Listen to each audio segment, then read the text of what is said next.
독점적 경쟁과 가점. 이 장에서 할 것은 한 7가지 정도의 내용이 나오고 있습니다. 독점적 경쟁의 특징부터 해서 광고의 긍정적, 부정적 효과까지 배우게 됩니다. 자, 봅시다. 독점적 경쟁. 앞에서 다 설명은 되었습니다만은, 자, 봅시다. 페이지 몇 쪽이냐니까 264쪽. 264쪽. 자, 페이지 264쪽에 보면은 왼쪽에 보면 조그만 이제 글씨로 책에 이제 돼 있죠. 독점적 경쟁에 대해서 정의가 돼 있는데, 비교적 많은 수의 판매자가 차별화된 제품을 판매하면서 해당 시장으로의 진입과 퇴출이 용이하고, 기업들은 자사 제품의 가격에 대해서 일정 정도의 통제력을 행사하며 상당한 정도의 비가격 경쟁이 존재하는 시장 구조다. 이렇게 되어 있습니다. 자, 보자. 그래서 우리가 독점적 경쟁을 보면 경쟁적 측면하고 독점적 측면의 두 가지 양면성을 다 가지고 있다. 그죠? 일반적으로 우리가 현재의 시장에서 가장 많이 볼 수 있는 형태의 현실적인 어떤 시장 구조죠. 그래서 경쟁적 측면은 뭐냐? 많은 수요, 비교적 많은 수의 판매자. 그죠? 그 다음에 진입장벽이 뭡니까? 아직까지는 좀 느슨하죠. 그래서 진입과 퇴출이 용이합니다. 자유롭다 정도는 아니지만 용이하다. 그 다음에 독점적 측면은 뭐냐면 이제 차별화된 상품이죠. 비가격 경쟁 등을 이용해서 차별화된 상품을 만듭니다. 그래서 대체제가 많이 존재할 수가 있기 때문에 이 시장 역시 어떻습니까? 상당히 치열합니다. 그죠? 그래서 보시면 이런 두 가지 측면이 있고, 그죠? 크게 경쟁적 측면, 독점적 측면을 나눠서 있는데 이것을 이제 하나하나 봅시다. 보면 첫 번째, 많은 수의 판매자. 판매자 많기 때문에 시장에, 이런 시장에 판매자가 많잖아요. 그지? 이게 만약에 우리가 먹는 파이라고 한다면 둘이 있을 때보다 넷이 있을 때, 4명이 있을 때보다 6명이 있을 때, 그죠? 8명이 있을 때, 뭡니까? 각자가 가져가는 몫이 자꾸 줄어들죠. 많은 사람이 참여할수록, 그지? 그래서 많은 수의 판매자가 있기 때문에 시장 점유율이 낮은 시장 점유율을 가지고 있고, 담합이 어렵죠. 서로 간에 참여자가 많기 때문에 둘 정도 있으면 둘이서 암묵적으로 짜고 치겠지만, 그지?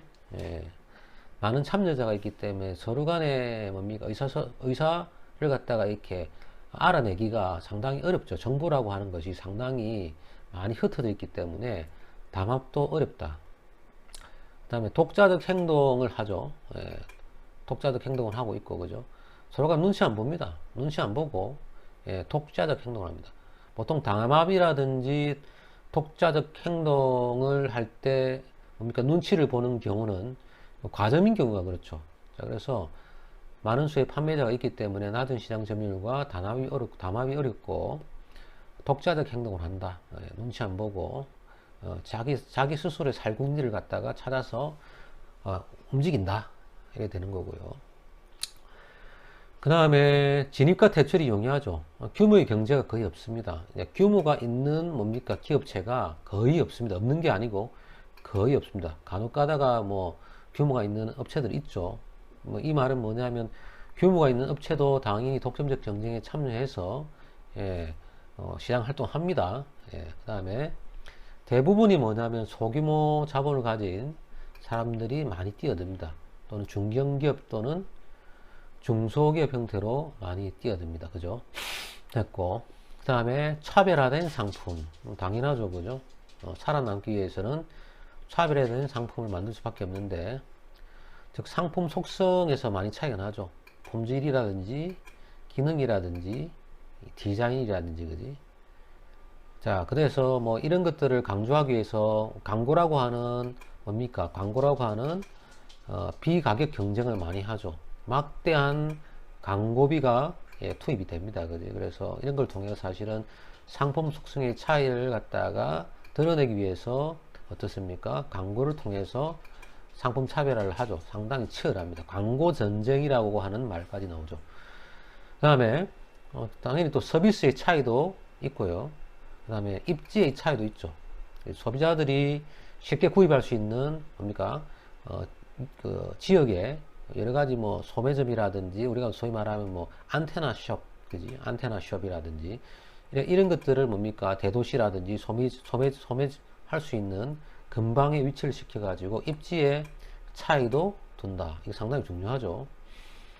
그 다음에 고유 상품명, 그지? 고유 상품명이 있느냐, 브랜드가 있느냐 없느냐, 그지? 그 다음에 포장도 상당히 차별화해서 합니다, 그지? 어떤 신선 제품 같은 경우에는 보장 뭡니까? 신선도를 유지하기 위해서 뭐 진공 포장을 갖다가 특별하게 한다든지, 그죠? 뿐만 아니라 여러 가지로 뭡니까? 뭐 디자인이 뭐 좋은 심미적으로 좋은 아름다운 그런 어떤 디자인을 가지고 고객의 마음을 흔들죠. 그래서 차별화된 상품을 한다. 자, 이런 특징이 있고요. 자, 다음 페이지 넘어가겠습니다. 그런 내용들이 지금 264쪽에서 266쪽까지 있습니다. 그래서 우리가 독점적 경쟁 산업에서 나타나는 형태들 뭐 대부분 보면 일부의 제조업 같은 것들은 대부분 독점적 경쟁 형태를 가지는데 뭐 의류, 보석, 그 다음에 상업용 간판, 뭐 피혁 제품, 그 다음에 사무실 집기, 그 다음에 가방 만드는 거라든지, 그 다음에 부엌 싱크대 만든다든지, 주로 이런 산업에서 뭡니까? 독점적 경쟁이 발생하고, 그죠? 또는 어떻습니까? 여러분들 근처에 보면 뭐 야채 가게라든지 주유소라든지, 뭐 미용실, 뭐 세탁소, 의류 가게, 음식점, 이런 것들, 상업시설 같은 경우도, 뭐 독점적 경쟁에 속하고요. 뿐만 아니라 뭐 의료라든지 법률 자문이라든지 뭐 부동산 중개라든지, 그죠? 여러분들 동네 근처에 보면은 부동산 중개 사무소 많잖아, 그지? 아파트 단지 같은 데 가면 뭐 1층에 쫙 있죠. 예. 자, 이런 뭐 전문 서비스업 제공자도 사실은 뭐 독점적 경쟁 기업이라고 할 수가 있습니다. 그래서 267조까지는 뭐 독점적 경쟁에 대한 설명들입니다. 그죠? 여러분들 잘 알고 있는 것들이고. 자, 그 다음에 독점적 경쟁 기업의 가격과 산출량. 자, 요것은 보니까 페이지 267쪽이네. 267쪽에 있습니다. 자, 먼저 이 책에서 보면은 독점적 경쟁 기업은 가격과 산출량을 어떻게 결정하는가. 자, 그래서 좀 가정을 하고 있는데요. 먼저 모든 기업이 차별화된 상품을 생산하고 있고, 어느 정도 광고를 하고 있다고 가정을 하고 있습니다. 그리고, 그래서 이래서 됐을 때 기업의 수요 곡선은 어떤가? 예, 일단은 독점적 경쟁 기업은 완전 경쟁보다는 뭡니까? 경쟁이 좀 덜하지만 어떻습니까? 많은 기업들이 들어가 있기 때문에 우리 완전 경쟁에서는 기업이 수평선이었잖아. 우리가 일사분면을 그려보면 기업이 직면하는 수요 곡선은 수평선이었지만은 독점적 경쟁기에서는 수평선보다는 좀 더 이보다 덜한 무한 탄력적이지는 않지만 매우 탄력적인, 그지? 매우 탄력적인 수요 곡선을 가집니다. 독점적 경쟁기. 그래서 매우 탄력적이다. 매우 탄력적이다. 그렇다고 무한 탄력적이지는 않다. 이렇습니다. 그만큼 왜 그렇습니까? 그만큼 엄청나게 많은, 그죠? 비교적 많은 경쟁 기업들이 시장에 참여하고 있기 때문이죠. 자, 그래서 봅시다.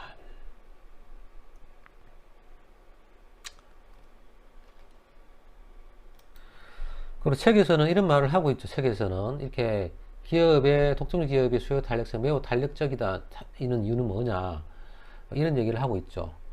독점적 경쟁에서는 경쟁 기업들이 밀접한 대체재를 어느 정도 생산하고 있기 때문이다. 그죠? 그리고 독점적 경쟁 기업의 수요 곡선이 이렇게 무한 탄력적이지는 않지만 어느 정도 상당히 탄력적인 이런 수요 곡선을 가지고 있는 이유를 두 가지를 들고 있는데, 그 첫 번째 이유가 당연히 경쟁 기업의 수가 순수 경쟁에 비해 상대적으로 적고 상품 차별화로 인한 완전한 대체재가 존재하지 않기 때문이다.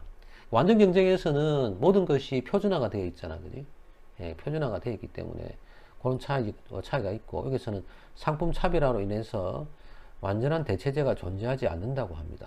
그래서 독점적 경쟁에서 수요의 가격 탄력성은 어떻습니까?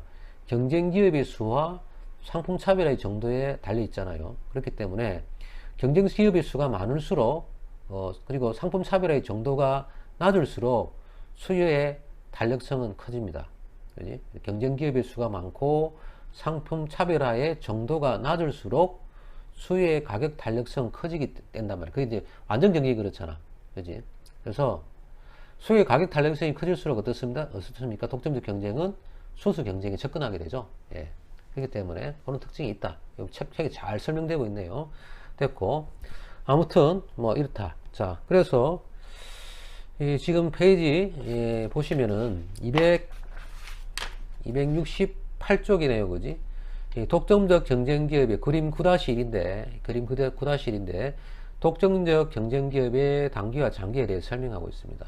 한번 좀 읽어보면, 역시 독점적 경쟁 기업도 이윤 극대화 조건은 한계 수입하고 한계 비용이 같을 때, 그지? 이윤을 극대화하거나 손실을 최소화할 수 있고요. 그래서 뭐 세 가지 단계로 나눠서 보고 있습니다. 그래서 단기 이윤이 존재할 때와 단기 손실이 존재할 때, 결국은 어떻습니까? 기업들이 들어오고 나가고 진입하고 태거하고 통해가지고 어떻습니까? 결국은 장기 균형 형태로 간다 이거죠. 최종적으로 조정되는 형태는 항상 가격과 뭡니까? 그지? 평균 총 비용, 즉 평균 비용, 그지? 평균 AC가 같은 점에서, 즉 수요 곡선과 평균 비용이 접하는 점에서 장기 균형이 이루어지죠. 더 이상 이윤이 발생하지 않고 정상이윤만 존재하는 상태, 그지? 정상이윤이 존재하는 상태. 정상이윤은 당연히 비용에 속하는 겁니다, 그지? 네. 정상이윤이 존재하는 수준에서 균형이 달성되는 거죠. 자, 그래서 그걸 갖다가 지금 설명하고 있는 게 이 그림입니다. 보자. 만약에 단기에 이윤이 발생된다. 자, 수요곡선, 단기 이윤이 발생될 수요곡선 D1. 자, 그 다음에 한계 수익곡선. 한계 수익곡선은 항상 수요곡선을 반분합니다. 이렇게 2분의 1, 그지? 아래쪽에 존재하고, 한계 수입과 한계 비용이 만나는 점에서 뭡니까? 우리가 이윤 극대의 조건이지. 그때의 생산량, 균형 생산량 Q1, 그때의 가격 P1이 결정됩니다. 자, 현재 보면은 지금, 자, 이렇게 되어 있고, 그 다음에 한계 비용 곡선은 항상 평균 비용의 최저점을 갖다가 아래에서 위로 이렇게 통과하잖아. 그지? 통과되고 있고, 이것이 일종의 공급 곡선인데, 자, 비용 곡선이고, 그지? 자, 그래서 당연히 MR과 MC가 만나는 점에서 가격과 생산량이 결정되는데, 지금 가격이 뭡니까? 지금 평균 비용, 그지? 평균 비용보다도 높죠. 그지? P1이 A1보다 평균 비용보다 높단 말이야. 그래서 우리가 봤을 때 단위당 우리가 이윤을 보면은 P1-A1이잖아. 그지? A1이 지금 요보다 0보다 크잖아. 여기 바로 뭐 파이잖아. 파이잖아. 경제적 이윤이잖아. 이윤이 양이야. 그지? 경제적 이윤이 지금 양이야. 플러스야. 그지? 이 시장에서 이렇게 이윤이 발생되면 당연히 어떻습니까? 많은 기업들이 돈 되니까 막 들어오잖아. 킁킁거리면서 조금이라도 파이를 갖다가 뽑아먹기 위해서 막 진입합니다. 진입하면 어떻게 됩니까? 당연히 수요가 증가되잖아. 그지? 생산시설 가지고 막 생산하기 때문에 당연히 어떻습니까? 공급이 증대되고 당연히 이 기업이, 개별 기업이 어떻습니까? A라는 기업이 직면하는 수요가 자꾸 줄어들어가지고 결국은 어떻게 됩니까? 이것이 하방으로 시프트 되지. 하방으로 시프트 돼가지고 결국은 어떻게 됩니까? 예. 이 접하는 점, 그지? 예. 이 접하는 점에서 이게 D1-이라고 하면 이렇게 시프트가 돼가지고 결국은 뭡니까? 평균 비용 곡선하고 만나는 점에서 뭡니까? 균형이 돼가지고 끝난다. 그것이 나타나는 게 뭡니까? 장기에 이렇게 된단 말이지. 시장 조정을 통해서 그래서 이윤이 제로가 될 때까지, 그지? 기업이 진입하고 더 이상 이윤이 발생 안 되면 여기 스탑 돼가지고 이렇게 장기 균형이 이루어진단 말이야. 그지? 고객이고. 자, 그 다음에 만약에 반대로 이번에는 시장에 단기 손실이 발생된다. 손실이 발생되는 건 당연히 뭡니까? 가격보다 비용이 많이 높을 때, 그지? 그래서 보면은, 자, 기업의 수요 곡선은 아래쪽에 있고, 그지? 너무 많은 기업들이 만약에 뭣도 모르고 계속 이윤이 이제 그 제로가 됐는데도 계속해서 기업이 들어오게 되면, 스탑도 해야 되는데, 더 이상 먹을 것도 없는데 계속 기업이 들어오게 되면 어떻게 됩니까? 수요 곡선이 평균 비용 곡선보다 아래로 떨어지는 이런 문제가 발생되잖아. 자연적으로 봤을 때는 이 비용이 상당히 올라가는 이런 형태로 나타날 거야. 그지? 기업 입장에서도 어떻습니까? 수요가 계속해서 들어가죠. 분명히 어떤 기업들이 제품 차별화를 잘하는 기업들이 막 들어오게 되면 실제로 그 시장에서 먹을 수 있는 거는 차별화를 잘하는 기업들만, 차별화가 잘 되는, 차별화가 잘 된 상품을 잘 만 기업들만 이윤을 지금 가능성이 높기 때문에, 그렇지 못한 기업들, 그지? 그런 어떤 나름대로 뭐 자본이 쩐이 없는 기업들은 결국은 어떻습니까? 이렇게 수요가 줄어들어 가지고 어떻습니까? 예, 쭉 평균 비용도 만회하지 못하는 상태로 수요가 이렇게 떨어지게 될 거고요. 그래 되면 당연히 어떻습니까? MR과 MC가 만나는 점에서 역시 생산량과 가격이 결정된다 하더라도 결국 어떻게 되죠? 가격보다도 어떻습니까? 평균 비용이 더 높은 이런 형태의 바람직지 않는 형태, 즉 손실이 발생되는 형태로 된단 말이야. 그지? 즉 지금 A2가 어떻습니까? A2-P2가 요래되지, 그지? 요래되면 안 되죠. 비용이 우리가 지금 비용이 뭡니까? 가격보다 높은 형태가 되고 있죠, 그지? 됐습니까? 그러니까 반대로 들리면 우리가 이윤 상태를 봤을 때 음이 돼버리잖아, 그지? 파이가 이윤이 마이너스가 된다. 즉 손실을 보는 그런 형태의 뭡니까? 구조가 되기 때문에 기업에서는 더 이상 여기 있을 이유가 없죠. 하나 둘씩 보따리 사고 다른 거 알아보자, 다른 시장 있나 없나, 다른 시장 개척하자, 다른 시장 개척하자 이래 나갑니다. 새로운 시장을 개척합니다. 그래서 이 시장에서 철수하죠. 그럼 어떻게 됩니까? 서서히 빠져나갈 기업들은 빠져나가면서 나름대로 자금력이 있는 기업은 끝까지 버티게 되면 결국은 다 빠져나가면 어떻게 전차적으로 원래의 뭡니까? 제품의 수준을 잘 유지를 하게 되면 생존하죠. 생존하게 되면 결과적으로 이 뭡니까? 수요 곡선이 다시 원래의 회복 수준을 갖다가 간단 말이야. 원래의 수준으로 회복돼 가지고, 그죠? D2 다시 돼 가지고 이렇게 회복됩니다. 시장에서 잘 버티고 제품의 퀄리티를 잘 유지하고 경쟁에서 살아남고 잘 버티면 떨거지들은 다 나가고 남을 기업들만 남아가지고 그래도 정상 이윤을 획득해서 이 균형 상태로 갑니다.